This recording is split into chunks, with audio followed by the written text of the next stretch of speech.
Hello everybody, welcome back to another video in the Pepper Collector playlist. This time we are going to take a look at a pepper that just stumbled into the pepper shrine only a couple of days ago. It's still got, I don't know, some sort of residue on the leaves and the fruit. You'll see that in a second. But I saw this one in the store and I just had to bring it home.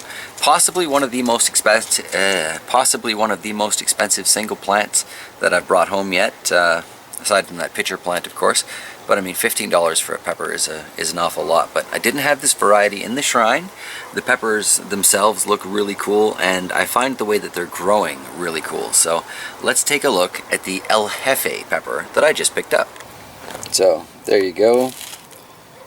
Looks kind of interesting, right? Check out these fruit.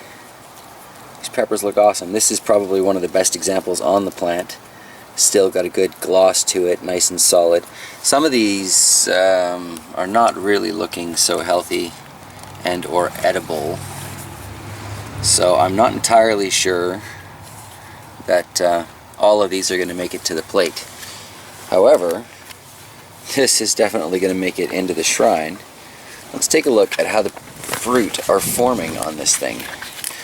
It almost reminds me of a goji berry. They're just kind of popping off of either side of a single long branch.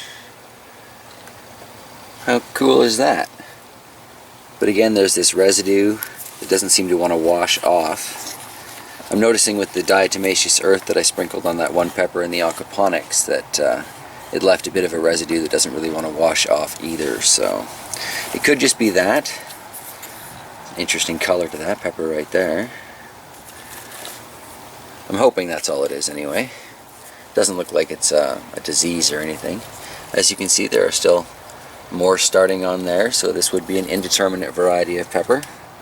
So in theory, it should keep producing for me in the shrine.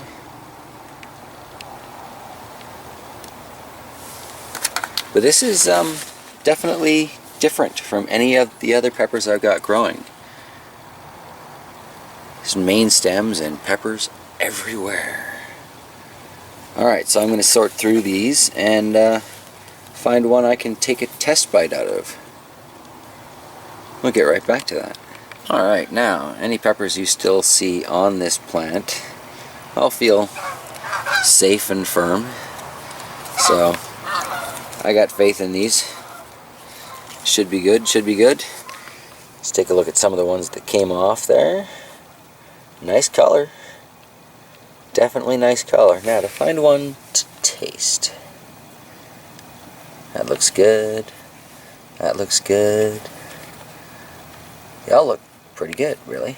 Alright, so all that little tag in the planter has to say is it produces thick-walled, hot fruit. Let's find out.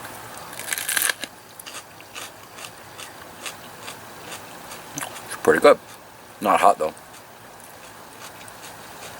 Let's take a look inside.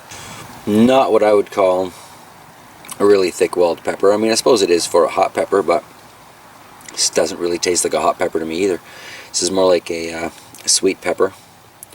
Not noticing any afterburn or anything.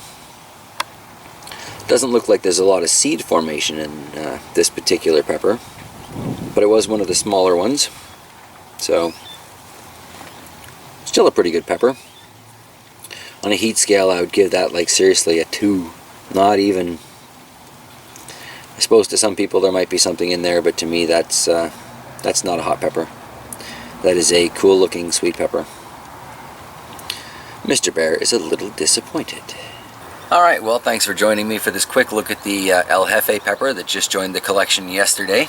And, yeah, I'm going to finish this guy off. It's definitely not too hot to finish.